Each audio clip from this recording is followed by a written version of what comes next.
She was a princess of unmatched strength and a curse no one dared speak of. Rejected by her own people, Nwakatego walked into a forbidden shrine and returned forever changed.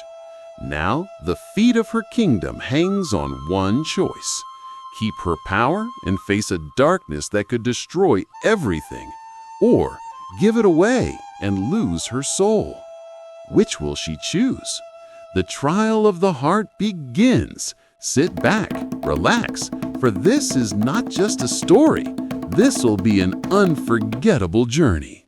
They said no woman should lift a man's burden, but Princess Nwakayego did more than that. She lifted stones heavier than 2 men combined. In the kingdom of Ihuoma, where drums spoke louder than tongues and the wind carried gossip from one hut to another, tales of the princess's strength spread like wildfire. The people loved her courage, but they feared her might. From childhood, she had shown strange power. When other girls danced with calabashes, Nwakayego wrestled with the king's guards. When they fetched water with laughter, she carried 3 pots at once, her footsteps shaking the ground. The king, her father, once said proudly, "My daughter has the arm of a lion and the heart of a mother." But behind his smile was a hidden worry. Who would marry such a woman? As the years passed, the princess grew into a figure both majestic and misunderstood. Her dark skin glistened with sweat from daily training. Her laughter was rare, her gaze steady like the edge of a blade. Men admired her beauty, but trembled before her hands. A wife who could wrestle a lion, they whispered. No man would sleep in peace. One evening, during the moon dance, she approached the village square wearing her mother's red beads. The young men cheered for the maidens as they danced, but when she entered, the drums slowed. Her steps were powerful. Her arms gleamed with strength, her smile uncertain. The men looked away, pretending to fix their wrappers. When she tried to join the dance, a suitor from a neighboring clan said loudly, "Princess, the drums are not for those who break them." The laughter that followed stung like fire. That night, Nwakayego walked alone to the riverside. The moon's reflection quivered on the water, just like her heart. "Am I cursed because I am strong?" she whispered. The water gave no answer, only ripples that faded into silence. But deep inside her, something stirred. A strange, quiet voice said, "Your strength is not a curse. One day they will beg for it." She looked around sharply. No one was there. Or was there? From the shadows near the forest, 2 glowing eyes watched her. Who was watching Princess Nwakayego by the river that night? The spirit of destiny, or a danger that would change her fate forever? The night was thick with mystery, and the wind carried whispers only the brave could hear. Princess Nwakayego froze where she stood. The glowing eyes watched her from across the riverbank, still, unblinking, waiting. Her hand reached for the small dagger tied to her waist. "Who are you?" she called out, her voice steady but her heart pounding like war drums. No answer. Then slowly a shadow stepped into the moonlight, tall, lean, wearing a cloak made from animal hide. His eyes gleamed like wet coal. "I am not your enemy," the stranger said softly. "I am Okena, son of the hunter Emezi. I've watched you train many nights from afar. The people fear what they do not understand, princess, but I see greatness." Nwakayego's eyes narrowed. "And what do you seek in the forest at this hour?" He smiled faintly. "The same thing you seek, peace." For a long while silence sat between them, only broken by the croaking of frogs and the slow rhythm of the flowing river. For the first time, someone had spoken to her without fear, without mockery. His voice carried warmth, the kind that melts even the hardest pride. They sat by the riverside, speaking about the kingdom, about dreams and duty. Okena told her how he admired her courage when others turned away. "Your strength is the pride of Ihuoma," he said. "One day they will understand." For the first time in many seasons, Nwakaego smiled genuinely. But fate, cruel and cunning, never allows peace to linger. From the darkness beyond the trees came a sudden roar, deep, thunderous, shaking the very ground beneath them. Birds scattered into the sky. Okena leaped to his feet, grabbing his spear. "It's the forest beast!" he shouted. "It has crossed the border again!" Before Nwakaego could reply, the massive shadow of a creature broke through the underbrush, eyes burning like fire, teeth glistening with fresh blood. The princess drew her dagger, her pulse roaring like a river in flood. "Stay behind me," she commanded. But Okena didn't move. He looked at her once, his eyes full of fear and something else, a knowing look that felt like goodbye. Then he whispered, "Forgive me, princess." And before she could understand, he turned and ran into the forest, leaving her alone with the beast. Why did Okena abandon her? Was it fear or a secret mission that would soon unfold? And will Nwakaego survive the beast of the forest alone? The roar shook the forest, and every leaf trembled as though the earth itself had come alive. Princess Nwakaego stood firm, dagger in hand, her heart hammering like a talking drum. The beast emerged fully now, a monstrous creature with the body of a leopard, the mane of a lion, and the burning eyes of something not born of this world. Its breath smelled of blood and decay.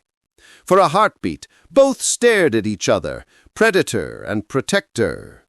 Then the beast charged. Nwakaego rolled aside, the creature's claws slicing through the space where her head had been. She sprang to her feet, muscles tightening, eyes blazing. With a warrior's cry, she slashed at its neck.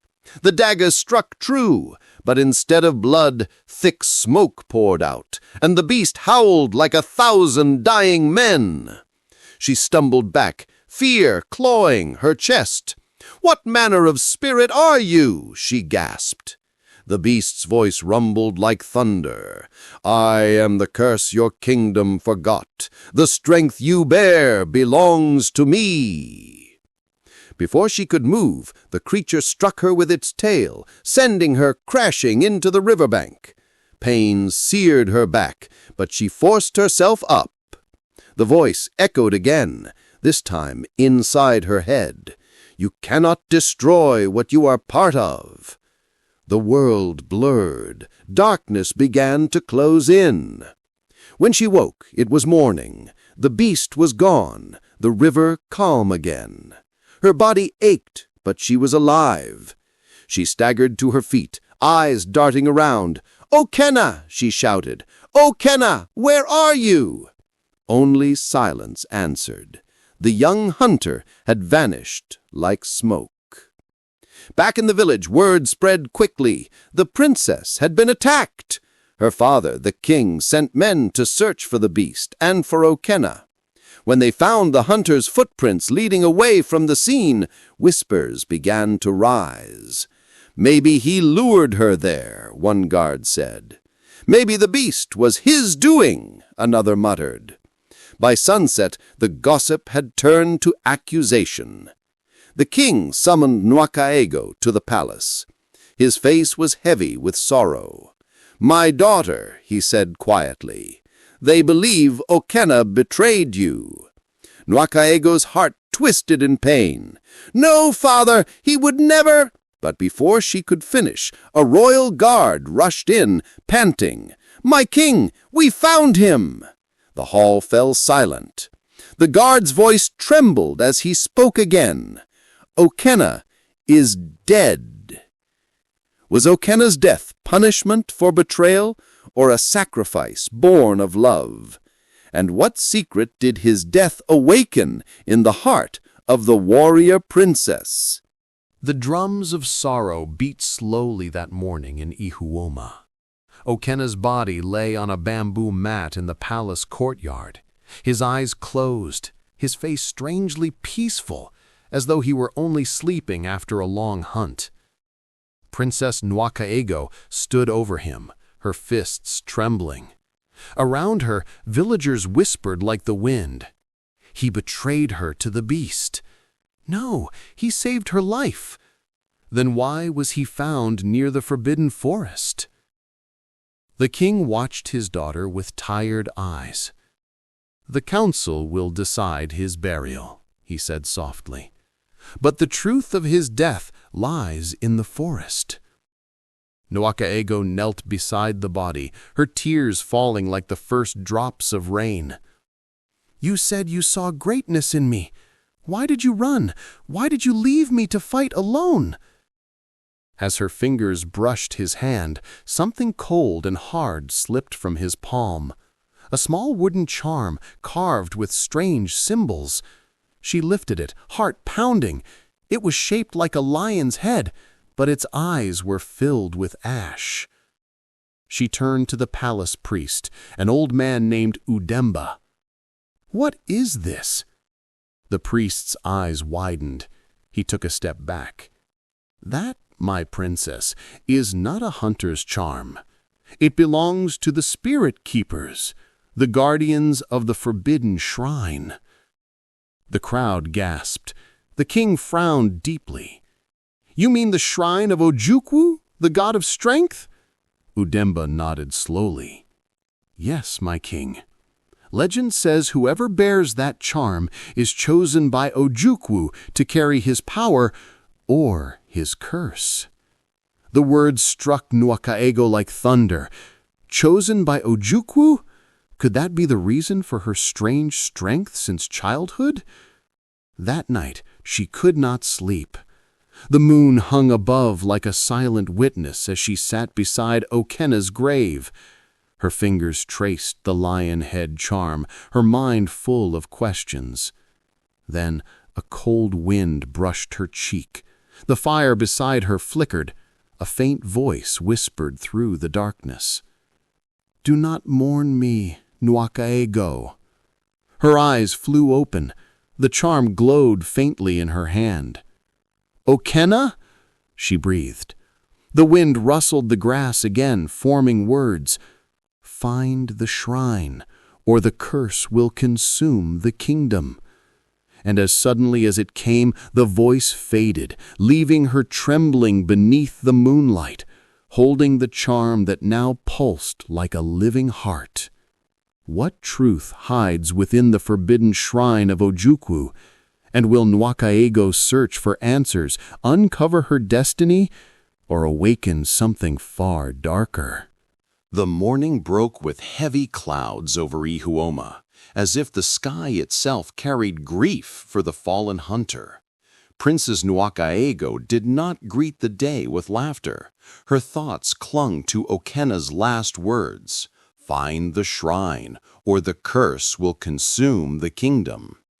The king called her to the throne room. "My daughter," he said gravely, "the council warns against this quest. The shrine of Ojukwu is forbidden to mortals. Many who entered never returned." But Nwakaego's heart was already set. She placed the lion head charm in her palm, feeling its pulse like a second heartbeat. "Father, I cannot ignore this. If there is truth in Okenna's words, I must go." The king sighed, a deep sorrow in his voice.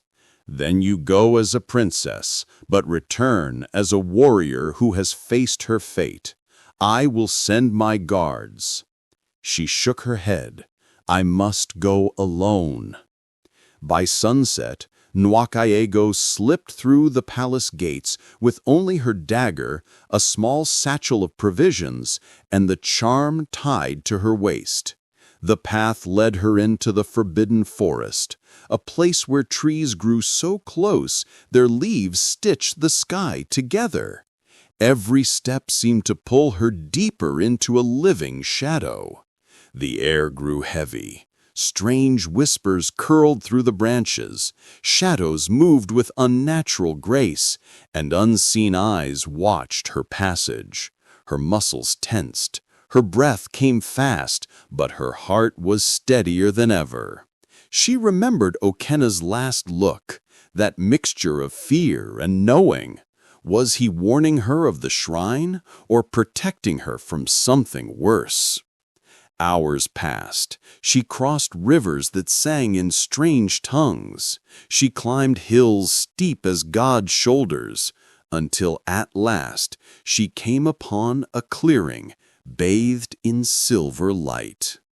Before her stood the shrine of Ojuku. It was carved from a single block of black stone, tall as a man's dream, covered with markings that shimmered with an inner glow. At the center was an altar, and upon it lay a sword, forged in metal that seemed alive, pulsing like her charm. The air grew still. Silence wrapped the clearing like a shroud. Then a voice, deep, ancient, powerful, rolled from the stone itself. "Child of strength, why have you come?" Nwakayego stepped forward, her voice steady. "To know why I was chosen."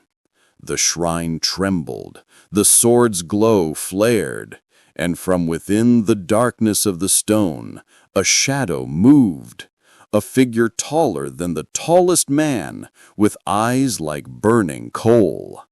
What will the spirit of Ojuku demand of her, and will the truth of her gift bring salvation or doom to the kingdom? The air in the clearing tasted like iron and rain. The towering shadow before Nwakaego breathed slowly, each breath sounding like thunder in the silence. Its eyes glowed brighter, piercing into her soul. "You have come seeking truth," the voice said, deep and resonant. "But truth is earned, not given. You must prove yourself worthy of the gift you bear." Nwakaego stepped forward without hesitation. "Tell me what I must do." The shadow's laugh echoed like breaking stone. "Strength alone is not enough. You must prove the strength of your heart." The ground shook beneath her feet. The altar split apart, revealing a dark passage. From its depths came a low hum, a sound like the earth itself breathing. "You must descend into the trial of strength. Only there will your truth be revealed. Fail, and the curse will consume you. Succeed, and you will hold the power to protect or destroy your kingdom." The princess gripped her dagger tighter. Her breath came in slow, steady pulls. "I will enter." A wave of cold wind swept over her. The shadows pulled her forward, and the forest seemed to close in. The air grew thick, heavy with whispers of forgotten names. Every step down the stone steps felt like walking deeper into her own soul. At the bottom, she found herself in a cavern filled with glowing water and strange stone pillars. Each pillar bore a carved image: warriors, kings, women, beasts, all bound in chains of light. A voice rose again, soft but commanding. "To pass the trial, you must confront your deepest sorrow. Only then will the chains be broken." Suddenly, the water before her rippled. From its surface rose visions, her own life replaying before her eyes. Scenes of laughter, training, rejection, and Okena smiling before vanishing into darkness. Tears stung her eyes. She fell to her knees, clutching the charm. "What do you want from me?" she cried. The cavern's voice whispered, "You must give what you fear most." A heavy silence fell. Then, without warning, The ground beneath her shook violently. From the water's depths rose something terrifying, a massive shadowed figure with Okenna's face but twisted in agony. It reached toward her. What will Nwaka Ego sacrifice in the trial of strength? And is the shadow truly Okenna or something far darker? The shadow rose taller, its face flickering between Okenna's gentle smile and something monstrous, a mask of rage and pain. Its breath was a low wind that whispered her name, Nwakaego. The princess stood frozen, her dagger trembling in her grip. The betrayal she felt when Okenna vanished, and now this vision of him in torment. "You fear losing him," the cavern whispered. "But to pass the trial, you must give him up." Nwakaego's chest tightened. "Give him up?" she cried. "I don't understand." The shadow stepped closer. "Your strength is not measured by the power of your arm. It is measured by the power of your heart to let go." Her mind burned with pain. Okenna had chosen her in silence. He had given his life to protect her, and now she stood before the impossible. To free the curse she carried, she must offer her deepest desire. Her dagger fell to the ground with a metallic clank. The charm pulsed fiercely. She fell to her knees, gripping it tightly. Tears blurred her sight as she whispered, "If this is what it takes to protect my people, I will give him up." The shadow stepped forward and touched her forehead. A rush of coldness entered her body. Her vision burst into white light. She felt her strength drain and flow into the stone altar itself. When her eyes opened, Okenna stood before her, alive, but his face pale, his body frail. He looked at her with sorrow and something she could not name. "You freed me," he said softly, "but at what cost?" The cavern trembled, stone pillars cracked, light bursting from the altar. The voice of Ojukwu filled the air. "You have passed the trial of strength, but now the choice lies before you, to return home with your gift or walk away and carry only sorrow." Nwakaego's breath caught. She looked at Okenna, her heart breaking. The shadow faded. The cavern dissolved into darkness. She was left standing alone, clutching nothing but the charm. Will Nwakaego return to Ihuono with her gift, or abandon it to live a life free of the curse? And what will she find when she returns? When Nwakaego emerged from the forest, dawn was breaking over Ihuoma. The village lay quiet, as if the earth itself was holding its breath. She walked slowly, her feet heavy, her shoulders bowed under an unseen weight. The lion head charm hung lifeless at her waist, its glow gone. The people of Ihuoma gathered at the gates. Whispers trailed her like shadows. "The princess returns." But she is different. She went to the shrine and lived. The king stood at the throne steps, his face lined with worry. "My daughter," he said softly, "what have you seen?" Nwakaego said nothing. Her eyes scanned the crowd until they found Okenna's empty place. A pang of sorrow cut through her chest, sharper than any dagger. "I have returned," she said at last, her voice steady but quiet, "but not as I once was." The villagers parted as she walked toward the palace. Children hid behind their mothers, and even the warriors looked away, sensing something had changed. That night, Nwakaego sat in the royal courtyard. The king joined her, offering no words, only presence. Finally, she spoke. "My father, I have seen the shrine of Ojukwu. I faced the trial of strength.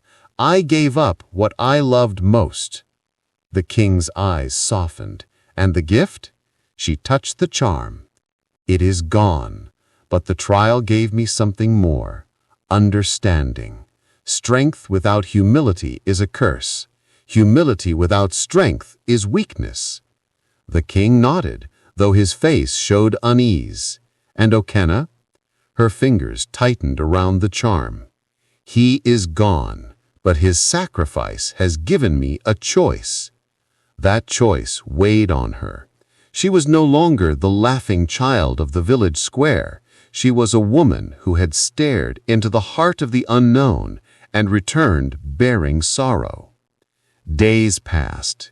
The kingdom began to speak of her differently, not as the princess who lifted stones, but as the princess who had walked into the forest and returned changed. But not all welcomed her return. Murmurs of fear spread. A council of elders gathered, speaking in hushed tones of the curse that might follow her home. One night, beneath the silver glow of the moon, Nwakaego stood alone on the palace walls. Her eyes searched the horizon, where the forest lay like a wound in the earth. Then a wind whispered in her ear, "You have returned, princess, but the true trial has only begun." What trial awaits her now, within the palace walls or beyond the borders of Ihuoma? And what darkness follows her return? The palace was no longer a place of safety for Princess Nwakaego. Since her return from the shrine of Ojuku, whispers followed her like shadows at noon. Even her own guards, once proud to serve her, kept their eyes lowered. The court spoke of curses and omens, of a princess who had walked into darkness and returned with a gift they did not understand. The council of elders called a meeting. The throne room swelled with voices heavy with doubt. "She returns changed," one elder said, his voice low. "Perhaps the gift is not strength, but doom."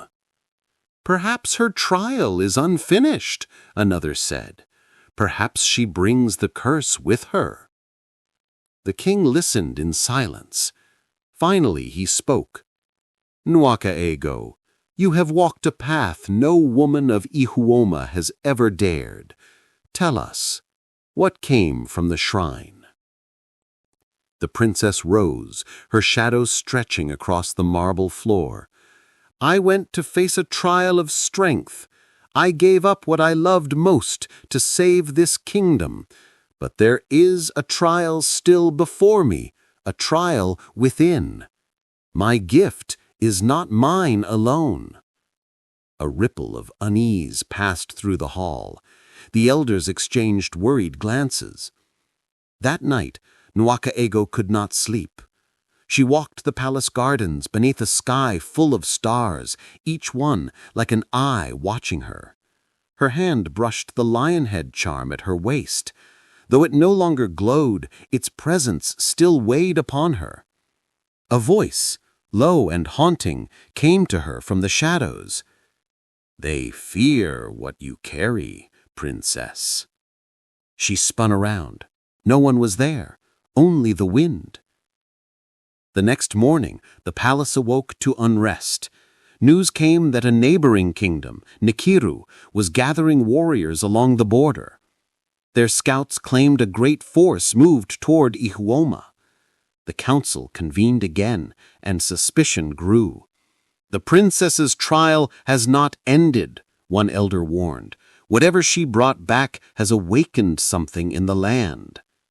The king turned to Nwakaego, his voice heavy with worry. "You must prepare yourself, my daughter.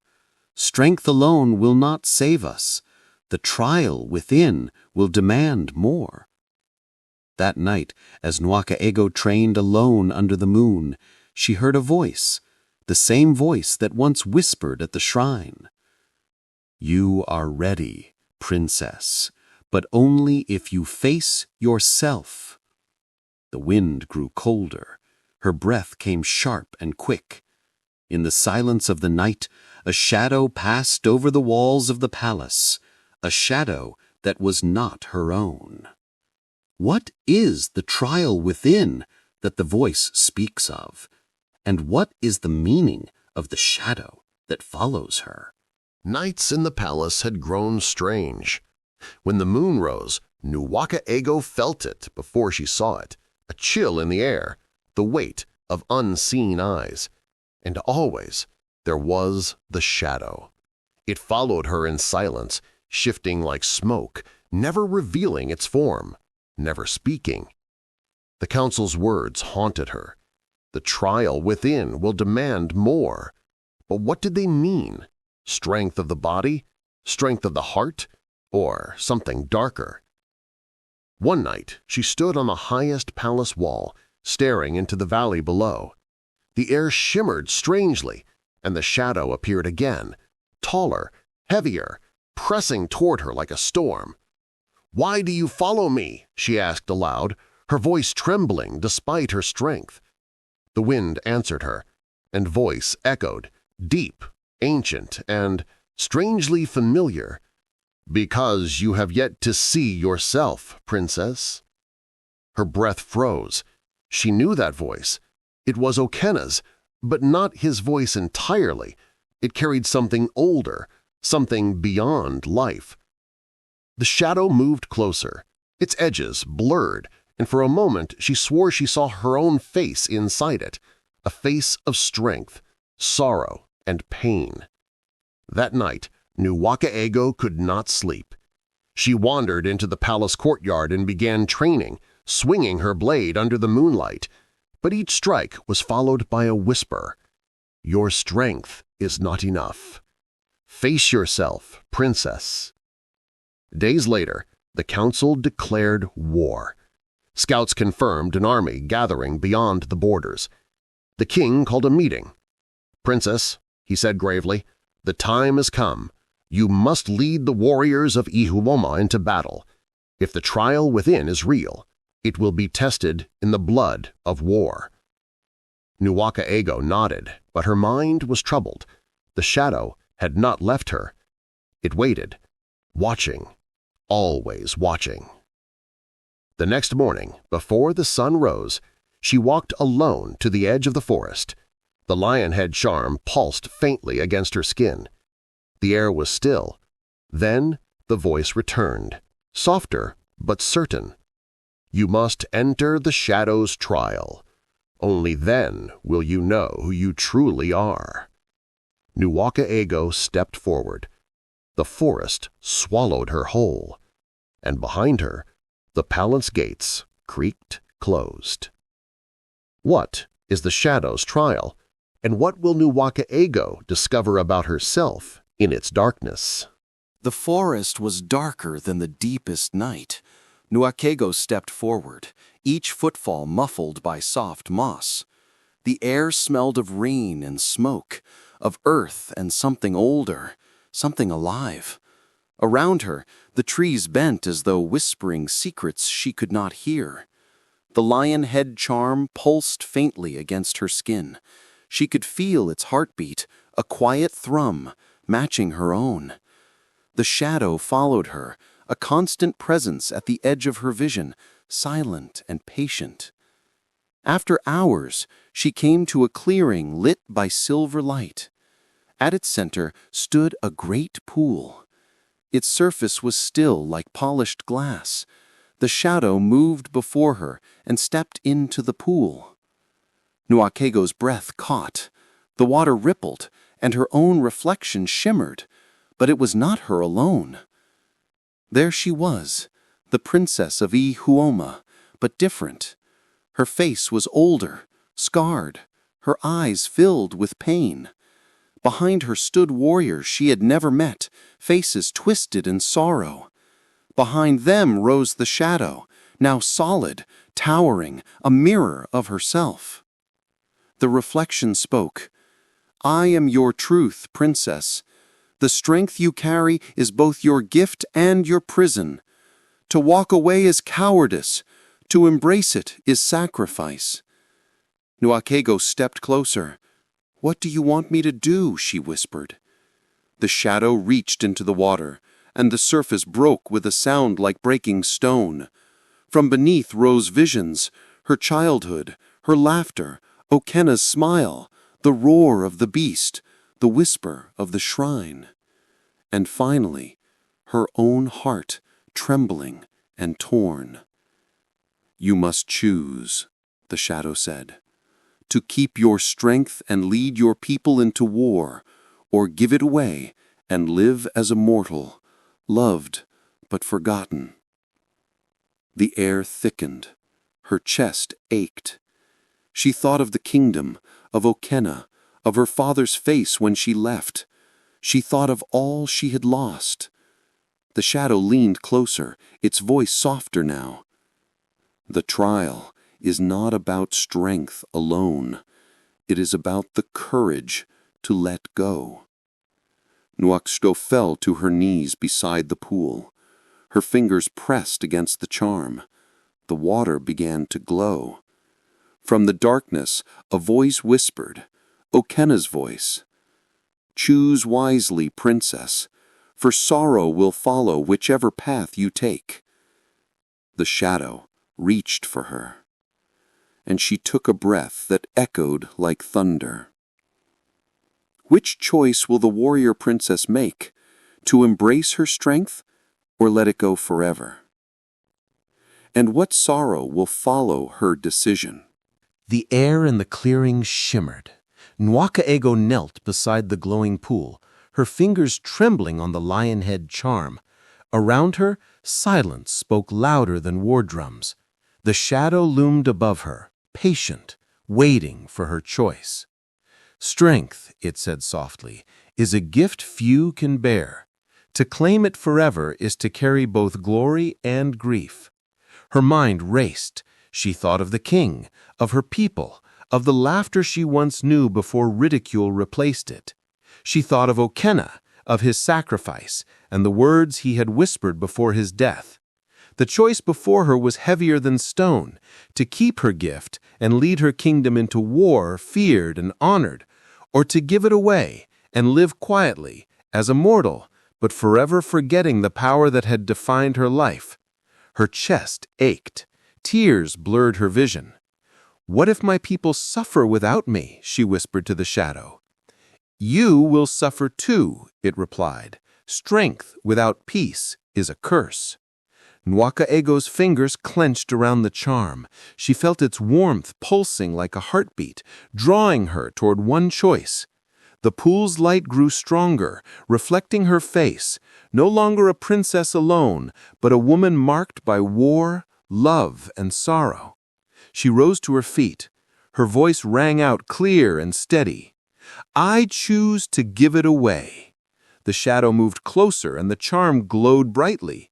The forest seemed to sigh. A wave of warmth passed through her, and her limbs loosened. Her strength, the power that had been her pride, her curse, slipped away like water through her fingers. She fell to her knees, gasping. The shadow spoke one last time. "You have chosen humility. Strength may leave your arms, but it will remain in your heart." The pool's surface rippled and a vision appeared. Okenna, smiling softly, fading into the water. "You have freed us both," he said. Nwakaego felt her tears fall freely. She stood alone in the clearing, the lion head charm now cold and lifeless. She turned toward home, her heart heavy, yet lighter than ever. But the forest did not let her leave unchallenged. From the shadows, a voice hissed, "This is not the end, princess. It is only the beginning." What begins now for Nwakaego? Has she truly freed herself, or stepped into a deeper trial? When Nakaego returned to Ihuoma, the kingdom seemed different, quieter, wary. Word of her journey spread fast. The people whispered of the princess who had entered the shrine of Ojukwu and returned without strength. Some said she was blessed, others said she was cursed. The king greeted her with a solemn embrace. "You return changed," he said, "but the council is uneasy. They fear what your trial has left behind." Nwakaego bowed her head. "Father, the trial was not just mine. It belongs to us all." Days passed. The princess walked among her people, no longer lifting heavy stones, no longer training with warriors. She was different, softer in movement, quieter in speech. Yet sorrow shadowed her steps. One evening, as the sun bled into the horizon, an elder approached her. "Princess," he said quietly, "there is talk in the village. Since you returned, the crops falter, the river runs low, and sickness spreads." Her heart sank. "Why now?" she whispered. The elder's eyes grew heavy. "They say the gift you carried was tied to the land itself. Without it, something is lost." Nwakaego stood silent, staring at the fading sky. For years she had sought peace, but peace now seemed to cost her more than she imagined. That evening she wandered to the old wall where the old lion-head charm had once glowed. She touched the cold stone of the wall, remembering Okena's voice in the shrine. "Sorrow will follow whichever path you take." The wind carried a faint whisper, a voice she thought she would never hear again. "Nwakaego." She spun, her heart racing. Across the palace garden stood a figure cloaked in shadow. It moved closer with silent grace. When it stepped into the moonlight, she gasped. It was Okena, alive, yet not as she remembered. His eyes burned with a strange light, and his voice was heavier than before. "You gave up strength, but the sorrow you carry is far from over. The trial you faced was only the beginning." Nwakaego's breath caught. "What do you mean?" Okena stepped closer. "There is a darkness coming to Ihuoma, and you, warrior or not, must face it." The wind stilled. Even the night seemed to hold its breath. What darkness is coming to Ihuoma, and why does Okena return to warn her, alive but changed? The moon hung low over Ihuoma, pale and watchful, as though it knew the kingdom's fate. The air was thick with unease. Since Nwakaego's return, shadows had grown longer, crops withered faster, and sickness crept through the village like a silent thief. That night, Okena came to her in secret, his cloak brushing the grass like a shadow falling. His eyes, once warm, now burned with a strange fire. "You have given away your strength," he said softly, "but the darkness I speak of cannot be faced without it." Nwakaego shook her head. "I chose peace, not war." Okena stepped closer. "Peace is not yours to give. There are powers gathering beyond the mountains, forces older than the shrine of Ojoku. They will come for Ihuoma, and they will not stop." The princess's chest tightened. "Why are you here? You should rest with the spirits you joined." His voice grew heavy. "Because I failed you once. I swore I would protect you even in death. Now the trial is yours again." She looked at him and saw the truth she could not deny. The sorrow she had tried to bury had returned. It was heavier now, filled with war drums she could not silence. At dawn she called the council of elders. "The kingdom is in danger," she told them. "I will lead the warriors to meet it." The council murmured. The king's face was a storm. "Nwakaego, you have given away the strength that made you the hope of Ihuoma. How will you lead without it?" Her eyes did not falter. "The heart can be stronger than muscle. I will prove it." The warriors gathered. Nwakaego stood before them, no armor but her resolve, no blade but her courage. Her words rang out clear under the rising sun. "We do not fight for glory. We fight for survival. I will lead you." From the shadows beyond the forest, a wind rose, carrying with it the sound of distant drums. The shadow followed her once more, and the darkness began to move. What is the darkness that approaches Ihuoma? And will Nwaka Ego's choice to give away her strength be the kingdom's salvation or its doom? The dawn over Ihuoma was not golden that day. The air was heavy with ash and the scent of distant fire. From beyond the mountains came a low rumble, the sound of thousands moving in shadow. The darkness Okena had warned of was upon them. Princess Nwaka Ego stood before her people, her shoulders bare to the rising wind. She wore no armor, carried no sword. Her strength had gone, but her eyes burned with a fierceness that no steel could match. "Today," she told them, her voice ringing across the valley, "we fight not because we seek glory, but because we choose to live. This trial is not mine alone. It is ours." The warriors cried out in agreement. The people stood behind her, their fear giving way to resolve. At the edge of the forest, the shadow came to her once more. Okena stepped forward, but his face was grave. "Without strength, you will suffer more than you know. The choice you made brought peace to your heart, but now it will test your soul." Nwaka Ego met his gaze. "Then let the trial begin."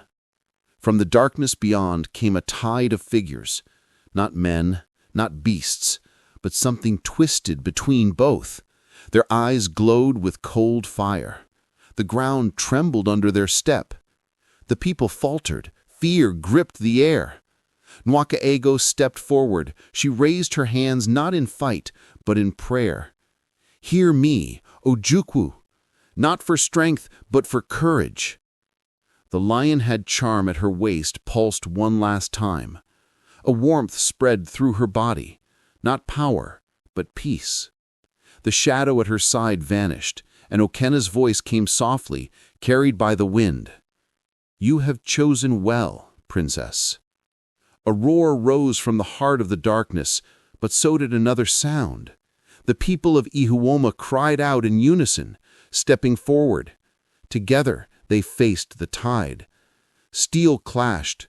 Shouts rose, but the princess stood firm, her presence weaving courage into every heart around her. When the battle ended, the enemy lay broken, scattered into shadow. Ihuoma stood, bloodied but unbowed. Nwaka Ego looked at her people. Her voice was soft but strong. "True strength is not muscle alone. It is the courage to stand for what you love, even when you have nothing left to give." The king stepped beside her. "You have become what no crown could grant, a leader of hearts." She smiled softly. Her gaze drifted toward the forest.